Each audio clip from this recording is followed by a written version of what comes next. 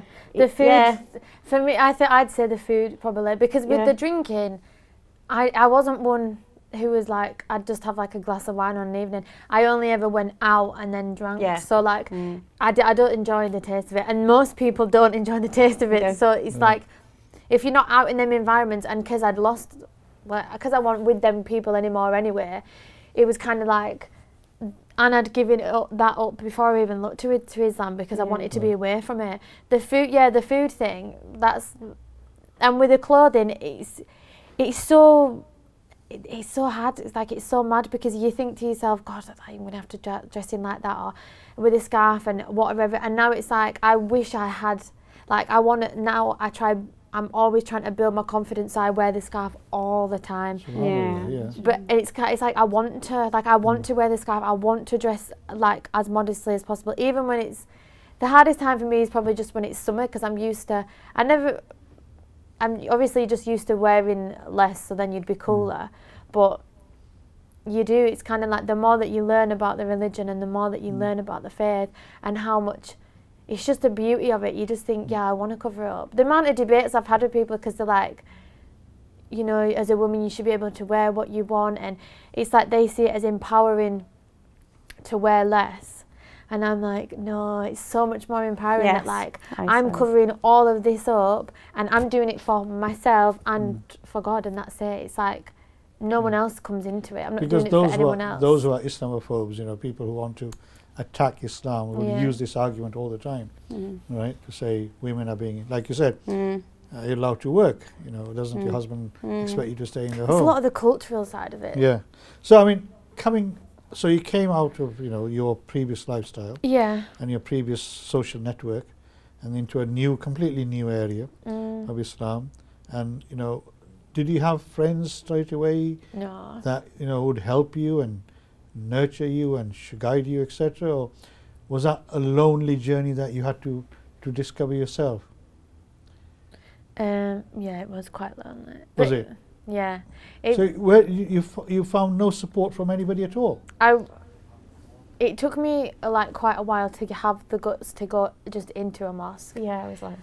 And then once I was in the mosque, yeah, there was like a little group for reverts. It's got a lot better, alhamdulillah. It's so much better now. Like 4 years down, like I can, if someone came to me and said they were looking into Islam, I'll help them myself, but like I could point them in so many directions. But no, there was like one in Bradford. You'd think in Bradford there'd be more, but there isn't at all. There was like one little class, and then through that I met like one of the Revert sister, and then I've just kind of like I've pushed myself to like go to like so classes you had and stuff no like that. support When from I first any converted, of the mosques or any of the other institutions to say, look, I want to come into Islam, you know, can you give me some guidance, some support, etc. at all in Bradford? just one mosque that I found All right. that had a class for Revert sisters, just one. But what about sort of emotional and mental support, you know,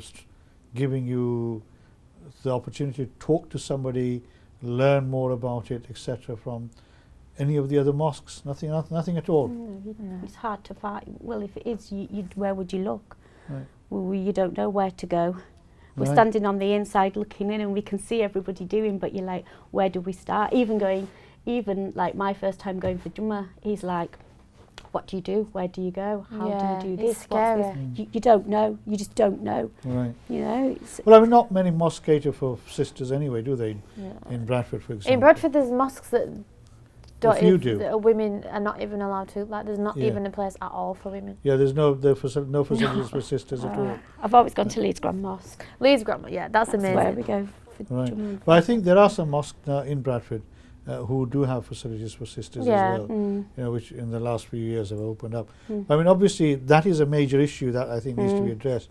But I mean, obviously, as I was saying, it's a major change in your life, Yeah. right? Allah give you even more strength having made that decision. And for somebody like me, you know, we should be ashamed of ourselves that we have not got the infrastructure to support people like you, right, who want to come into the fold of Islam, and you know, not sort of there's nowhere for you to go. And maybe that is something that's our failure. And this is the other part I want to ask you. Obviously, you live in Bradford, which is a huge Muslim community, right? So you'd expect somebody there to be able to support you and help you. And how did the Muslim community, you talked about your English friends and your family, Yeah. you know, who sort of basically ostracized you. But did the Muslim community welcome you in any way, shape or form? No, they can't. No, it was the same as what everyone had done. Why? Did they view you with some suspicion? Because Bradford does have a big Muslim community, but it's also there's a lot of like culture within Right. the faith here, and it was kind of like because I'd done it for myself and I wasn't with anyone, I wasn't marrying anyone, I was just an English girl who wanted to be Muslim. It was like I felt like an alien. Like, My goodness, that's a serious indictment of the Muslim community of Bradford. but there have been some amazing people in Bradford. Like, there's been I've found like. Look, I'm going to have to stop you there. We'll come back to this. This is a fascinating discussion we're having. Some serious issues we need to talk about. We need to go for a break. Inshallah, we'll come back. Don't go away. I will come back soon. In the meantime, take care. Assalamu alaikum wa rahmatullahi wa barakatuh.